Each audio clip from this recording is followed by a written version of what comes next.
Hello friends, this is Hariom and welcome back to learning hub. Discuss करेंगे आज की video में साइंस ग्रुप के कुछ इंपॉर्टेंट क्वेश्चंस को। और यदि आपने इस सीरीज की बाकी वीडियोस को नहीं देखा हुआ है तो उसका लिंक आपको नीचे डिस्क्रिप्शन बॉक्स में मिल जाएगा, आप वहां जाके उसको देख सकते हैं, या फिर डायरेक्टली हमारे चैनल की प्लेलिस्ट में जाके भी उन वीडियोज को आप देख सकते हैं। और यदि आपकी कोई क्वेरीज हो, कोई क्वेश्चन हो, तो आप मुझे नीचे कॉमेंट बॉक्स में पूछ सकते हैं। तो स्टार्ट करते हैं सेशन आज का। तो जो पहला क्वेश्चन है वो आपको दिया हुआ है, एक लिस्ट आपको दी हुई है यहाँ पे। इसमें कुछ एलिमेंट्स दिए हुए हैं और उनमें जो पाया जाने वाला एसिड है वो आपको दिया हुआ है। तो आपको बताना है कि किसमें कौन सा एसिड पाया जाता है। ठीक, oxalic acid, ascorbic acid, formic acid और टार्ट्रिक एसिड, ये आपको दिए हुए हैं। ठीक है, तो जो ऑक्जेलिक एसिड है वो पाया जाता है स्पिनच में पाया जाता है, मतलब पालक में। और नेक्स्ट एस्कॉर्बिक एसिड, तो एस्कॉर्बिक एसिड जो पाया जाता है वो पाया जाता है आंवला में। फॉर्मिक एसिड या फिर जिसे मेथनोइक एसिड बोलते हैं वो पाया जाता है आंट स्ट्रिंग में। और ऑप्शन नंबर 4 टार्ट्रिक एसिड, तो जो टार्ट्रिक एसिड पाया जाता है वो पाया जाता है टैमरिंड में। ठीक है, तो टैमरिंड में पाया जाता है, इट मीन्स इसे बोलते हैं हम टैमरिंड मतलब इमली में। ठीक, तो ये इसके आंसर्स होंगे।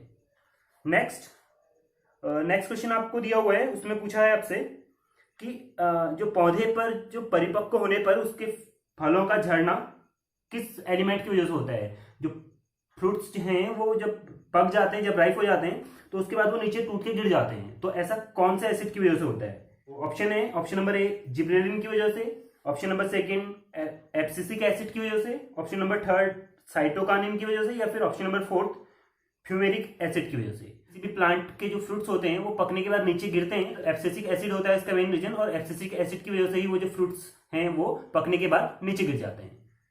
तो ऑप्शन नंबर बी जो होगा इसका लिए सही होगा। अगला क्वेश्चन, नेक्स्ट क्वेश्चन आपको दिया हुआ है, कुछ स्टेटमेंट आपको दिए हुए हैं ब्लड प्रेशर के रिगार्डिंग। तो पहला स्टेटमेंट है the force that blood exert against the wall of the blood vessel is called blood pressure. तो जो ब्लड वेसल्स की जो वॉल्स पे जो फोर्स लगता है ब्लड के थ्रू उसे ब्लड प्रेशर बोलते हैं। तो ये तो सही है। Second statement, this process is much greater in the veins than the arteries. तो ये प्रोसेस जो होती है वो वेन्स में ज्यादा होती है और आर्टरीज के कंपेरिजन वेन्स में ज्यादा होती है। तो ये बात सही नहीं है। Next option number third, blood pressure is measured with an instrument called spirogyrometer.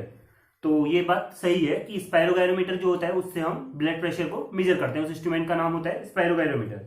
तो ऑप्शन नंबर फर्स्ट और थर्ड इसमें सही होंगे।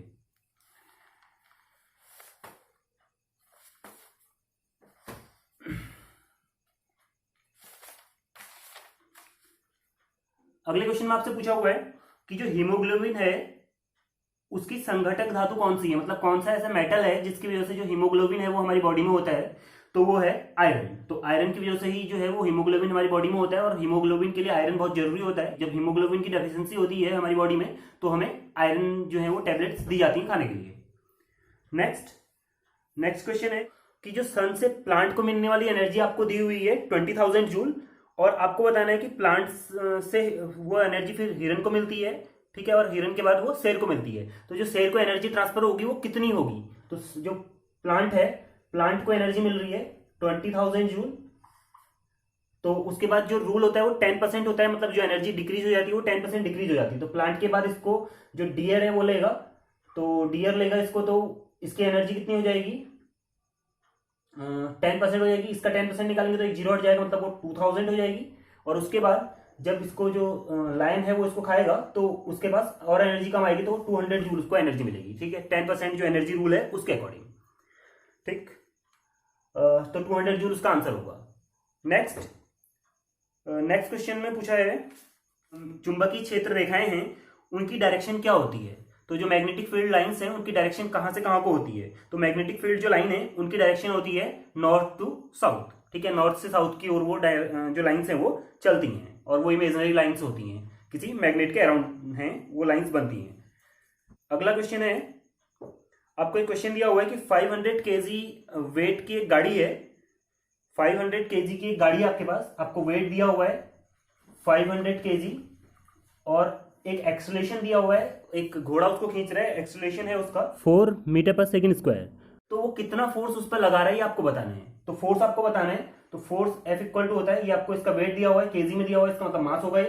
तो अब आपको फोर्स बताना है, तो फोर्स इक्वल टू होता है मास इंटू एक्सेलरेशन, तो m into A, it means 500 into 4 आ जाएगा ये, तो 5 4 जा 20, तो मतलब 2000 जूल, सॉरी 2000 न्यूटन। तो 2000 न्यूटन का इसमें फोर्स लगेगा, जो घोड़ा फोर्स लगाएगा उस ऑब्जेक्ट पे, 500 केजी के ऑब्जेक्ट पे, तो वो लगेगा 2000 न्यूटन का। अगले क्वेश्चन को देखते हैं। अगले क्वेश्चन में आपसे पूछा है कि जो आयरन बॉल्स होती हैं, यदि किसी आयरन बॉल को हम मरकरी के लिक्विड में डालें, मतलब जो पारा है उसके लिक्विड में यदि आयरन बॉल्स को डालें तो वो उसमें फ्लो करने लगती है। तो ऐसा क्यों होता है? तो इसका रीजन है कि जो आयरन बॉल्स हैं उसकी डेंसिटी कम होती है मरकरी से। जो मरकरी है उसकी डेंसिटी ज्यादा होती है और आयरन बॉल्स की डेंसिटी जो होती है वो कम होती है। तो इसी वजह से वो जो आयरन बॉल्स है वो फ्लो करने लगती हैं मरकरी के अंदर, और यदि हम पानी में डालते हैं तो पानी में वो जो होती है वो सिंक करती है, उसमें डूब जाती है। ठीक है, तो फ्लोटेशन का जो रूल होता है वो ये होता है कि जिसकी डेंसिटी कम होती है वो फ्लो करता है, और जिसकी डेंसिटी ज्यादा होती है यदि हम उसको कम डेंसिटी वाले लिक्विड में डालेंगे तो वो उसमें सिंक हो जाएगा या फिर उसमें डूब जाएगा। अगला question, which part of our eye is adjusted when according to light? Which part of our eyes is adjusted according to light, मतलब जो प्रकाश के अकॉर्डिंग, लाइट के अकॉर्डिंग हमारी आईज का कौन सा ऐसा पार्ट है जो एडजस्ट होता है, जो अपने साइज को कम ज्यादा कर लेता है? क्या वो आइरिस होता है, रेटिना होता है, प्यूपिल होता है या फिर लेंस होता है? तो जो वो पार्ट होता है वो होता है प्यूपिल। तो हमारा जो प्यूपिल है उसका साइज छोटा बड़ा होते रहता है लाइट के अकॉर्डिंग। जब लाइट जो होती है वो ज्यादा होती है, ब्राइट लाइट होती है, तो प्यूपिल का साइज छोटा हो जाता है, और जब लाइट कम होती है तो प्यूपिल का साइज बढ़ जाता है। हमारी आंख का साइज जो होता है उस टाइम पे बढ़ जाता है। ठीक है, नेक्स्ट, हमारी आईज का कौन सा पार्ट है, which part of our eyes used when we donate the eye? तो हम जब आई को डोनेट करते हैं तो उस टाइम पे हमारे आईज का कौन सा पार्ट है वो यूज किया जाता है? तो वो जो पार्ट यूज किया जाता है वो होता है कॉर्निया। नेक्स्ट, किस पार्ट पर आईज, हमारे आई का, हमारी आंख का कौन सा ऐसा पार्ट है जहां पे जो हमारे द्वारा देखी गई जो इमेज है वो फॉर्म्ड होती है? तो इमेज फॉर्मेशन किस पार्ट पे होता है आपको बताना है। तो जो इमेज फॉर्मेशन होता है हमारे आईज का वो होता है रेटिना पे। नेक्स्ट क्वेश्चन, सीएनजी और एलपीजी को जब हम बर्न करते हैं तो उसमें जो प्रोडक्ट निकलते हैं वो क्या निकलते हैं? जो लास्ट में प्रोडक्ट बचता है वो क्या बचता है? CO2 और H2O, CO2 SO2 और H2O, CO2 CO और H2O, या फिर केवल ओनली CO2? तो जब हम एलपीजी और सीएनजी को बर्न करते हैं तो उस टाइम पे जो प्रोडक्ट हमारे पास बचते हैं, जो उसके बाद लास्ट में प्रोडक्ट बनते हैं, वो बनते हैं CO2 प्लस H2O। तो कार्बन डाइऑक्साइड और वाटर जो है उस टाइम पे प्रोडक्ट के तौर पे हमारे पास बचता है। नेक्स्ट, आपको बताना है कि कौन सी जो रिएक्शन है वो रासायनिक प्रक्रिया है, मतलब कि कौन सी रिएक्शन, कौन सा जो चेंज है वो केमिकल चेंज आपको बताना है। फर्स्ट ऑप्शन आपको दिया हुआ है लोहे पे जंग लगना, rusting of iron. Second, tearing of paper. Third, श्वसन। और फोर्थ, प्रकाश संश्लेषण, मतलब कि फोटोसिंथेसिस। तो कौन सी रिएक्शन है इसमें से जो कि रिएक्शन केमिकल नहीं है, ये आपको बताना है। तो जो टीयरिंग ऑफ पेपर है वो इसमें से केमिकल रिएक्शन नहीं है। इसके अलावा 3 की 3 जो है वो केमिकल रिएक्शंस हैं, और केमिकल चेंजेस जिन्हें बोलते हैं हम केमिकल चेंज हैं। नेक्स्ट क्वेश्चन, शुगर को अल्कोहल में चेंज, शुगर के अल्कोहल में चेंज होने की जो प्रोसेस है उसको क्या बोलते हैं? शुगर के अल्कोहल में चेंज होने की जो प्रोसेस है उसका नाम होता है फर्मेंटेशन।